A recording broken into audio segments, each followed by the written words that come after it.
ನಮಸ್ಕಾರ Karnataka. RK vision ಕನ್ನಡಮ್ಮನ ಕಾರುಣ್ಯ YouTube ವೇದಿಕೆಗೆ ತಮ್ಮೆಲ್ಲರಿಗೂ ಸ್ವಾಗತ. ಇಂದಿನ ವಿಡಿಯೋದಲ್ಲಿ ಕರ್ನಾಟಕ ರಾಜ್ಯದ ಮಾಜಿ ಮುಖ್ಯಮಂತ್ರಿಗಳು ಹಾಗೂ ಮಾಜಿ ಕೇಂದ್ರ ಸಚಿವರು ಆಗಿರುವ ಸನ್ಮಾನ್ಯ ಶ್ರೀ ಎಸ್.ಎಂ. ಕೃಷ್ಣ ರವರ ಬದುಕಿನ ಹೆಜ್ಜೆಯ ಗುರುತುಗಳ ಕಡೆ ದೃಷ್ಟಿ ಹಾಯಿಸೋಣ. ಎಸ್.ಎಂ. ಕೃಷ್ಣ ರವರ ಪೂರ್ಣ ಹೆಸರು ಸೋಮನಹಳ್ಳಿ ಮಲ್ಲಯ್ಯ ಕೃಷ್ಣ. ಬ್ರಿಟಿಷ್ ಭಾರತದ ಮೈಸೂರು ಪ್ರಾಂತ್ಯದಲ್ಲಿನ ಇಂದಿನ ಕರ್ನಾಟಕದ ಮಂಡ್ಯ ಜಿಲ್ಲೆಯ ಮದ್ದೂರು ತಾಲೂಕಿನ ಸೋಮನಹಳ್ಳಿ ಗ್ರಾಮದ ಶ್ರೀ ಎಸ್.ಸಿ.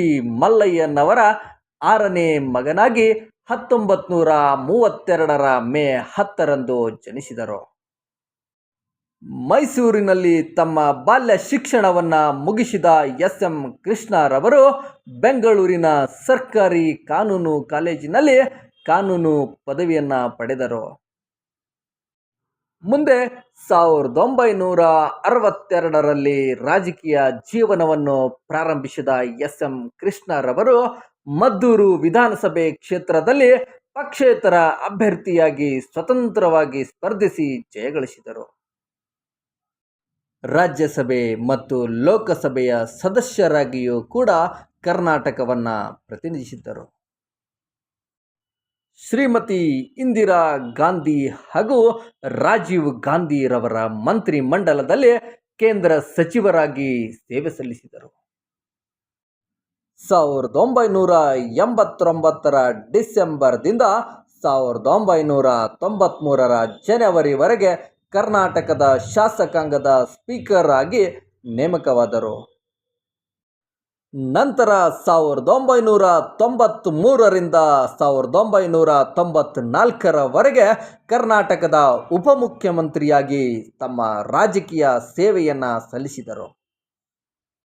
1999ರಲ್ಲಿ ಕರ್ನಾಟಕದ 10ನೇ ಮುಖ್ಯಮಂತ್ರಿಯಾಗಿ ನೇಮಕಗೊಂಡು 2004ರವರೆಗೆ ದೇಶಕ್ಕೆ ಮಾದರಿಯಂತೆ ಆಡಳಿತವನ್ನು ನಡೆಸಿದರು.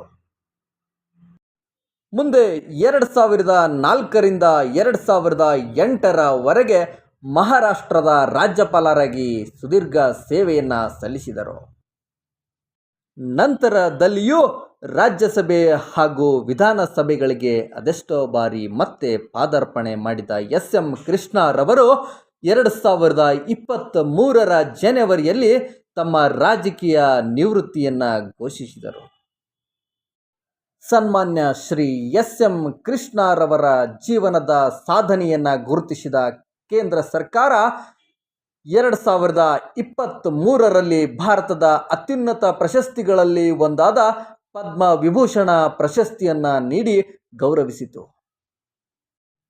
ಒಟ್ಟಾರೆಯಾಗಿ 92 ವರ್ಷಗಳ ಜೀವನ ನಡೆಸಿದ ಎಸ್.ಎಂ. ಕೃಷ್ಣರವರು ಬದುಕಿನ 1962ರಿಂದ 2023ರವರೆಗಿನ 61 ವರ್ಷಗಳನ್ನು ನಾಡು ನುಡಿಗಾಗಿ ಸಮರ್ಪಿಸಿದ್ದಾರೆ. ಕನ್ನಡ ನಾಡಿನ ಮನೆ ಮನಗಳನ್ನು ಬೆಳಗಿದ ನಾಡಿನ ಧೀಮಂತ ನಾಯಕ ಶ್ರೀ ಎಸ್.ಎಂ.